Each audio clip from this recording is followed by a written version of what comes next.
Who really fought in the Roman arena? Shocking truths and hidden stories the movies never told you. Think you know the gladiators of ancient Rome?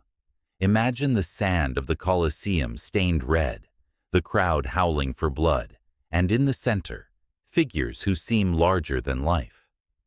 But the real stories, the secret lives and the hidden rules, were more complex, more brutal, and at times more bizarre than you could ever guess from the legends or the movies.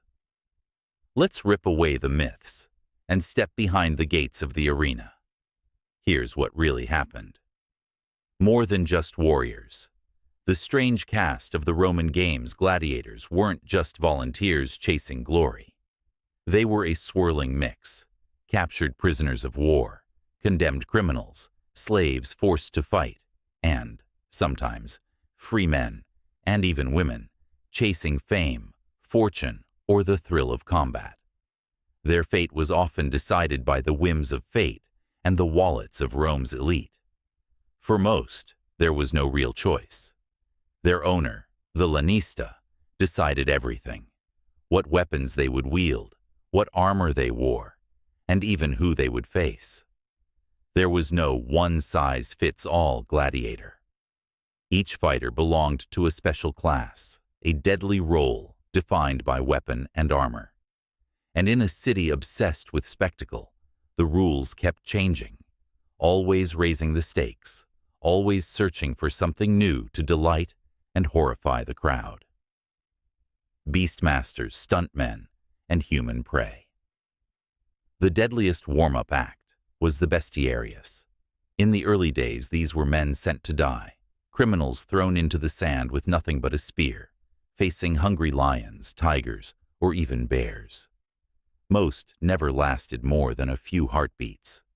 But as the games evolved, some became professionals, trained to outsmart and outfight the deadliest animals. Every victory was a miracle, every defeat a feast for the beasts. There were also the venatores, animal tamers and daredevils, more showmen than soldiers.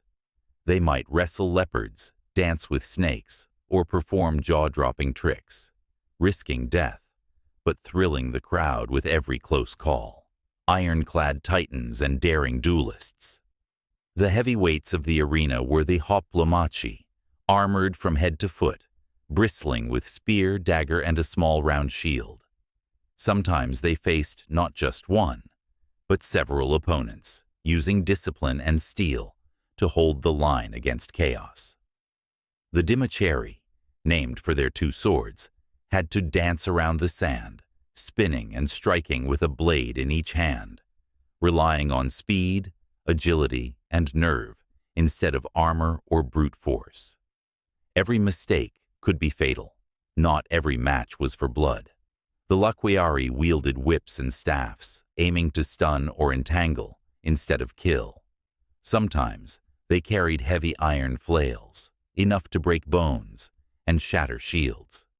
A reminder that even the non-lethal fights could be brutally dangerous. The classic rivals: murmillo, retiarius, secutor. If you close your eyes and picture a gladiator, chances are you're thinking of the murmillo, massive oval shield, short sword, the famous gladius, and a heavy helmet topped with a fish-like crest. Originally, these were Gallic prisoners, so for a time, they were even called Gallus. Their favorite enemy? The retiarius, the most unconventional of all. Lightly armored, sometimes almost bare, he carried a net, a trident, and a dagger. His only chance was to keep moving, snaring his rival or stabbing from a distance. It was agility versus brute force, speed against armor, a fight that always kept the audience guessing. To counter him, Rome created the secutor, smooth, rounded helmet, so the net would slide off, shield and sword in hand, armor glinting in the sun. These matches were crowd pleasers, deadly games of cat and mouse, with every swing or miss greeted by a roar.